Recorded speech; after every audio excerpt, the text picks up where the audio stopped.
Recebendo o médico geriatra, Dr. Belísio Neto, que participa toda terça-feira aqui no nosso quadro Check-up no rádio.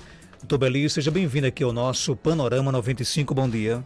Bom dia, Marcos. Bom dia, Geraldinho. Bom dia aos ouvintes, internautas. Prazer imenso mais uma vez estar por aqui. Se saúde não tem idade, doença também não? Não. Idade é uma coisa que a gente tem que ter algumas reflexões, né? Para a Constituição, a idade serve, né? Mas a gente tem que entender que doença não tem idade, por exemplo, você bem disse aí. Doença, ela tem paciente, ela tem perfil de pessoa. Tem gente jovem e que tem criança que tem doença. As pessoas têm esse mito de achar que a velhice é uma doença e isso não é verdade, né? Velhice também não tem idade. A gente considera idoso, a pessoa acima de 60 anos, mas a idade cronológica, essa que tem na idade, é só um parâmetro para a gente considerar uma pessoa velha, uma pessoa idosa. Existem pessoas que têm uma idade, na identidade até menor, 40, 50 anos, mas que tem uma idade biológica muito maior. Tem 70, 80, 90 anos. Tem um físico de mais idade. Não só a pele, a gente vê muita questão, ele está muito acabado, está muito envelhecido, pensando na pele. Mas outros órgãos, pessoas com muitas doenças, pessoas que têm uma saúde física de um velho. Então, velhice também não tem idade, tem um pensamento de idoso, tem o lado psíquico envelhecido, tem um lado social envelhecido, aquelas pessoas que já se acham uma pessoa que não tem necessidade de se socializar. Então, Marcos, é um mito que vem entrando em debate mundialmente, em virtude da Organização Mundial de Saúde querer colocar um código para velhice, considerando que velhice seria uma doença. E, na verdade, dificilmente os idosos eles têm uma doença, eles têm síndromes ocasionadas por diversos fatores. E o paciente, William Osler, ele costumava dizer, muito mais importante, que foi um dos grandes criadores da medicina moderna, grandes pensadores. Ele dizia que muito mais importante do que você saber a doença do paciente é você saber o paciente que tem a doença. Então, você conhecer o perfil de paciente.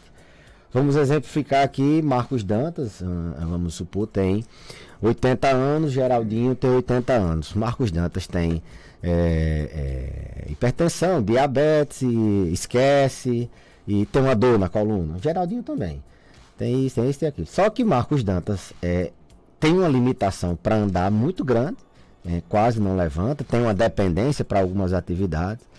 E Geraldinho é crossfiteiro, ele é maratonista, ele tem uma vida muito ativa. Então, olhe que como os idosos eles são heterogêneos. Olhe como a velhice para Marcos Dantas, que é mais dependente, se encaixa mais do que para Geraldinho, que não tem todas as comorbidades. Agora imagine se isso não é possível. Se Marcos Dantas tivesse só 60 anos e fosse dependente, tivesse uma limitação, e Geraldinho continuasse com 80 anos, é perfeitamente possível. Então, o envelhecimento ele é muito heterogêneo. As pessoas envelhecem cada uma de uma forma. Então, esses mitos de que dizer que tal doença é da idade, dor é da idade, de que esquecer é da idade, perder xixi, incontinência é da idade, cair é da idade, não estou escutando bem, doutor, mas é porque a idade vai chegando,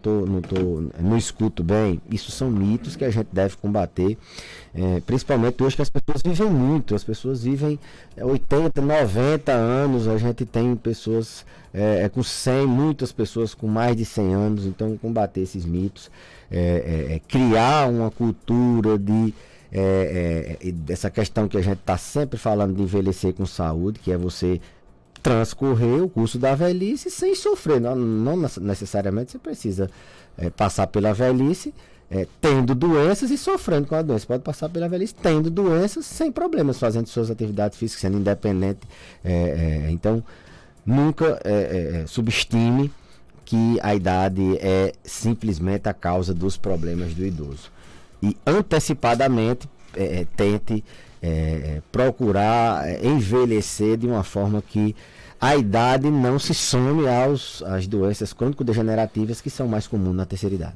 Eu não sei nem se eu posso usar essa palavra chamada paranoia, mas você entra nessa paranoia de que, por exemplo, tudo é doença, tudo é da velhice, né? Isso pode trazer muito mal para a pessoa? Muito mal. Retarda muito alguns diagnósticos. Retarda muitas vezes a família levar o paciente, porque a gente sabe da limitação que os idosos têm de se locomover. Eles, quando querem se consultar, querem ir para algum evento, querem fazer um exame, eles, na grande maioria das vezes, eles precisam da família, precisam de alguém para levá-los, né? Então, atrapalha muito, porque eles tendem a negar, e assim, quem tem mais preconceito são os próprios idosos. Eles tendem a achar que é da velhice, não precisa me levar não, que isso aqui, essa dor é da idade, e aí começa a esquecer, e a dificuldade da família conseguir levar, e assim vai. Então atrapalha muito, atrasa diagnósticos, uma doença, uma hipertensão que é silenciosa, o paciente não sente nada, pelo fato dele não ir para uma avaliação de check-up ou uma avaliação periódica, rotineira, um acompanhamento regular de saúde, ele atrasa. Você, quando vem identificar, já tem perdido, já tem sofrido com as consequências daquela doença, de uma hipertensão, de um diabetes, de um Alzheimer. Você na consulta detecta um sono, muitas vezes ele, pelo fato de achar que idoso não dorme bem, ele não relata para a família. Família também negligencia, não, papai ou mamãe, ou vovô, vovó tá reclamando disso, mas é da idade, ele já tem 90 anos, ele não é. Então assim, tem que quebrar esse mito, tem que criar essa cultura de que nem tudo é doença, mas aposte sempre que é uma doença, e sendo doença é tratável, a pessoa pode conviver naturalmente sem sofrer com dor, sem estar esquecendo, sem estar triste, sem estar murmurado, sem dormir bem, sem depender tanto das pessoas para fazer atividades simples como tomar banho, como fazer uma comida. Então essa é a hora das pessoas terem a ideia, não, então eu vou ver se isso aqui é da velhice ou não, ou então a família decidir, não, eu vou levar, ou então o próprio paciente aceitar que tem que ir. Na maioria das vezes é a família quem resolve, são 5, 6, 7 filhos que se reúnem ali e organizam a logística para levar, muitas vezes dividem ali o valor do transporte, o valor da consulta, dos exames, e famílias organizadas naturalmente que isso acontece, mas o mito atrapalha muito, atrasa, retarda, subdiagnostica, e às vezes o problema se torna muito maior. Ouvi fazer uma pergunta aqui bem interessante, né?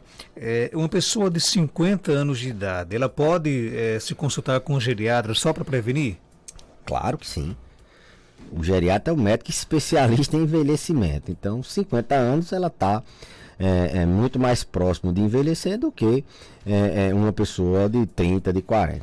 Possa ser que faça uma avaliação, a gente planeje, faça um planejamento para ela viver os próximos 5 anos e aí criar uma rotina de mudança de hábitos, detectar alguma coisa que ali esteja alterada, já fazer alguma intervenção, e ela só precisa voltar com 5 anos.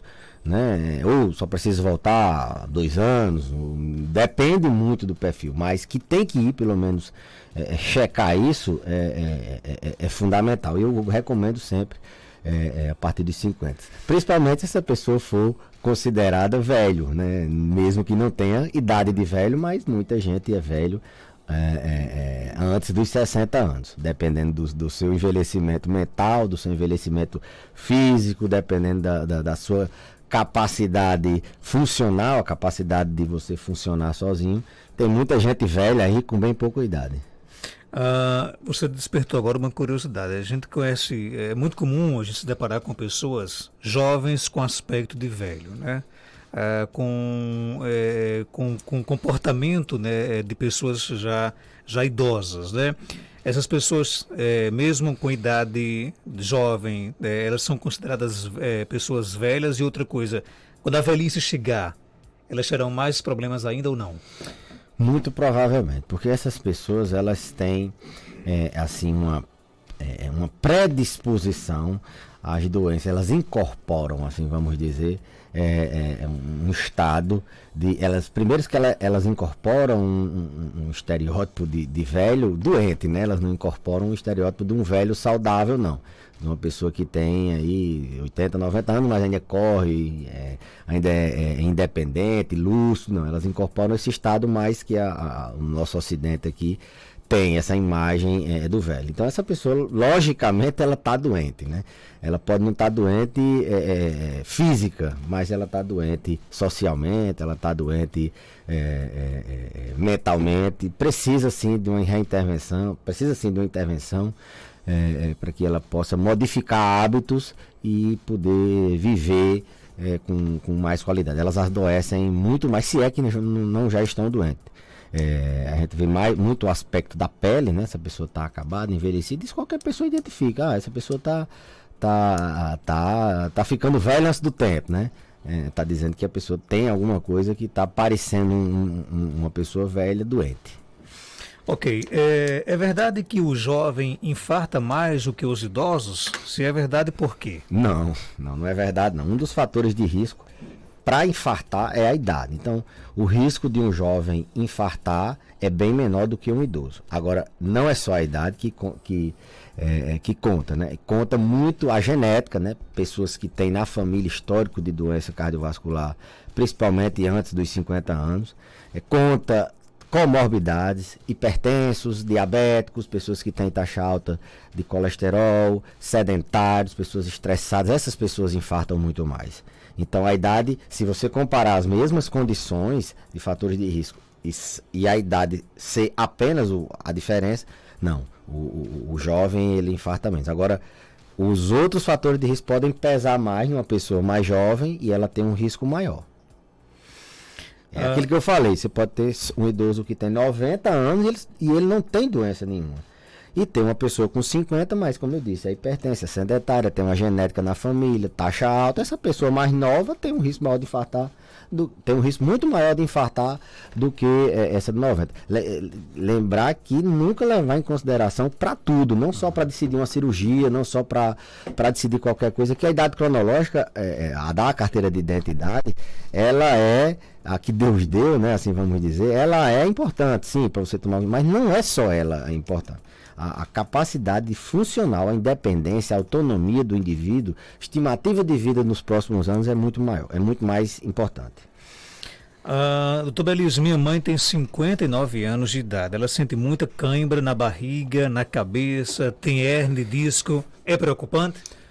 Cãibra, dor na barriga, ela tem uma sintomatologia de dor, né? Cãibra é dor na barriga é dor, hérnia de disco é dor, ela tem uma sintomatologia de dor numa faixa de transição, né? Aí de 55, 60 anos. A mulher, um dos marcos de envelhecimento dela é a menopausa, né? Ela quando entra na menopausa, aí 45, 55 anos, ela já começa a perceber que o organismo já não é mais o mesmo de antes. Logicamente existem outros marcos, mas a mulher, isso é um marco importante, ela já começa a se preparar para o envelhecimento. Então, ela já tem doenças que são mais comuns nas pessoas idosas, dor lombar, hérnia de disco, como ela falou, cãibra, muito comum em pessoas que têm doenças circulatórias nas pernas, pessoas que tomam remédios que causam cãibras, geralmente remédio para pressão. Então, isso é doença, isso tem que ser acompanhado.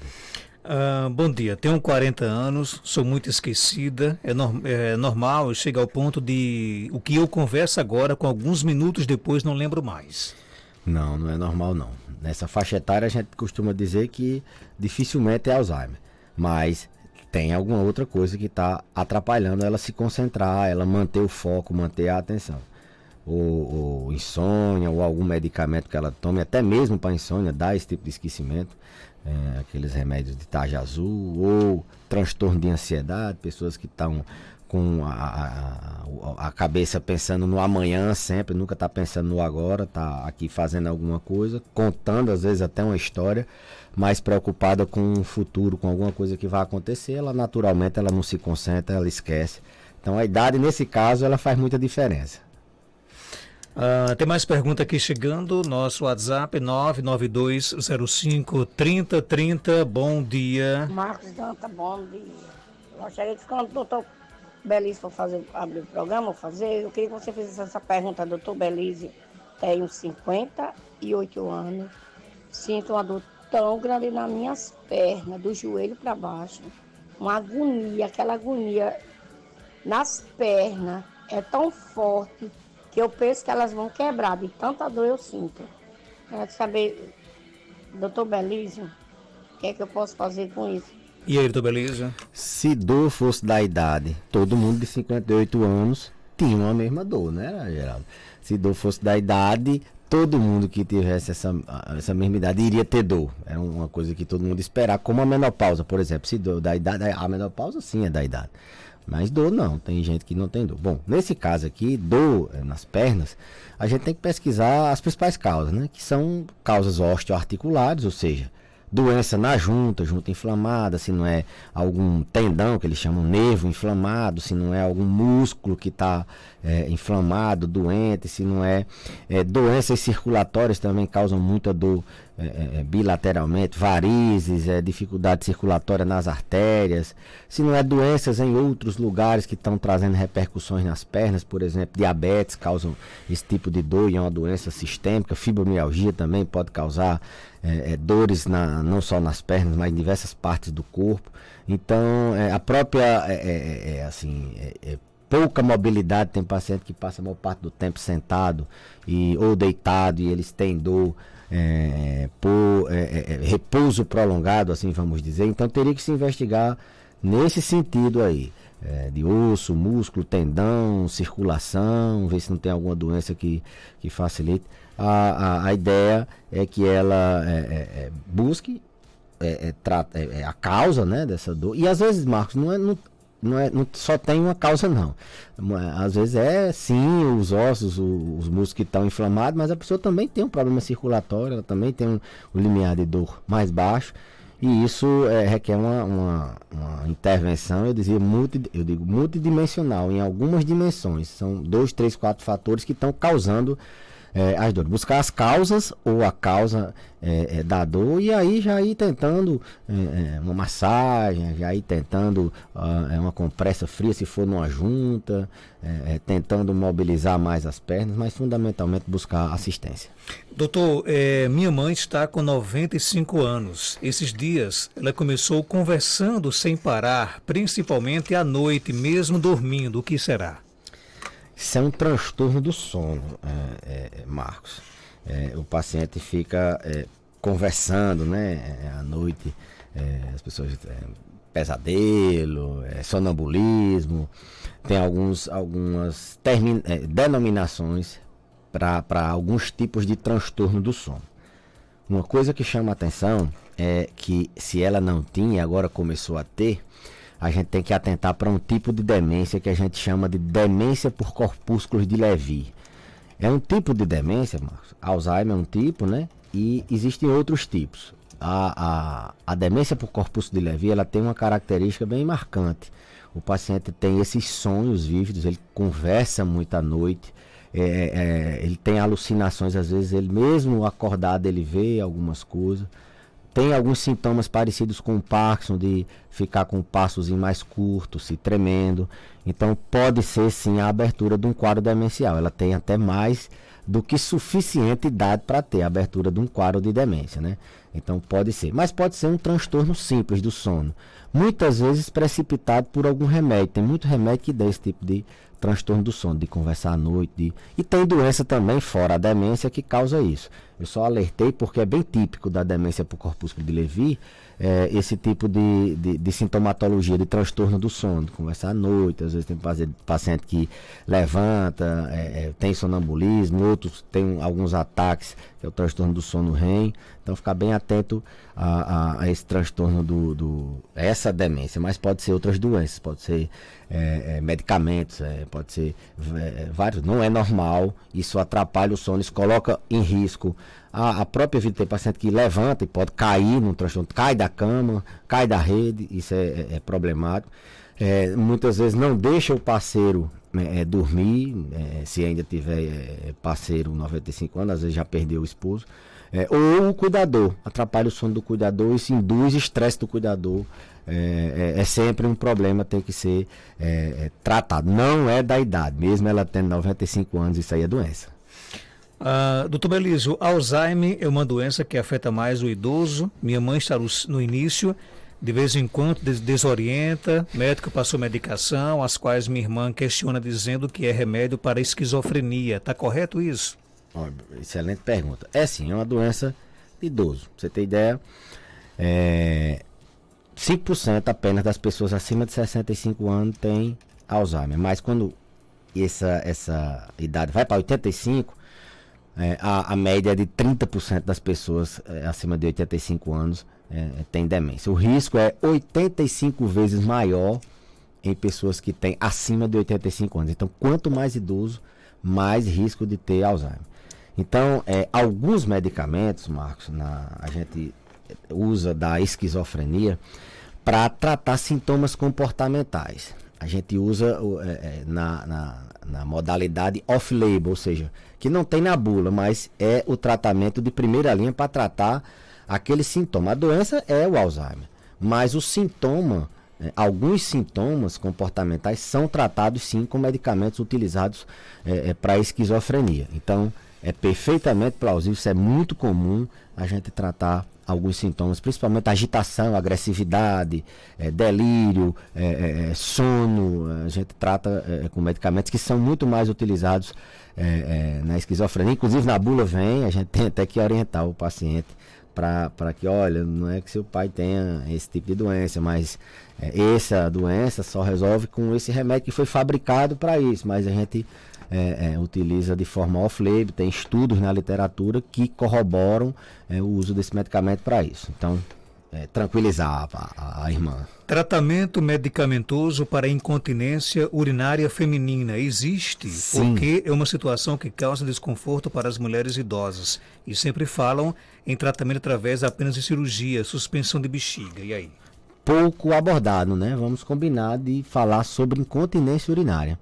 Existem incontinências urinárias de alguns tipos, por exemplo, tem a incontinência urinária de urgência, como a mulher ou o homem também tem, dá vontade de ir ao banheiro, se ele não for logo ele se urina, ele perde o xixi ali, então é uma urgente incontinência. Tem incontinência urinária de esforço, é aquela que o paciente quando tosse ou espirra ou dá uma risada, ele perde urina.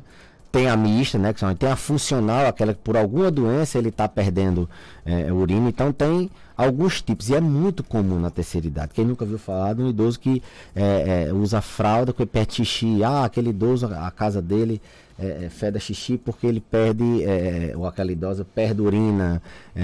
Então existe sim, dependendo do tratamento, tem que primeiro saber qual é a causa. Dependendo da causa, tem sim tratamento medicamentoso, tem tratamento fisioterapêutico e outros tipos, alguns tipos de incontinência, existe o tratamento cirúrgico. Não necessariamente toda incontinência tem que ser abordada com cirurgia, não.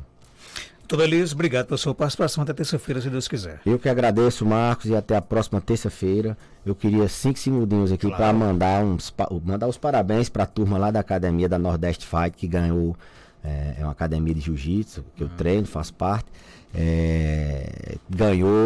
Foram para Mossoró, 4 atletas nossos. Foram campeões todos os 4, né? Baixinho, trabalha aí na Vitaquero. Bebê, né, que lá no Valfredo, Matheus, torneiro, Matheus King, e Daniel, que é mototáxi. A turma com um esforço danado foram e representaram Caicó. Os 4 foram campeões. Bacana, então. Baixinho, Daniel. Matheus King Kong e Bebê. O King Kong deve ser um fortão, King Kong é grandão e é lutador do MMA também. Bacana, abraço pra essa turma aí, viu? Um abraço e parabéns. Abraço aí que o nosso amigo Isaac colocou o seguinte: o Botafogo tava me deixando velho, né? Mas agora com as vitórias está deixando eu voltar a viver de novo, né? Tá me deixando novo de novo. Não sabia que o Botafogo era bom para Botafogo e Vasco, né? Esse final de semana ganharam, né? Então estão todos rejuvenescidos. A gente é que tá ficando velho, né, com aquele empate. Vamos ver se a gente renova amanhã. Vai ter Libertadores aí, né? O Marco tá gaguejando. O foco é Libertadores, né? Certeza. 7h44. Volto já para conversar com a turma do Abrigo de Idosos, professor Pedro Gugel, né? Sobre algumas ações que o Abrigo está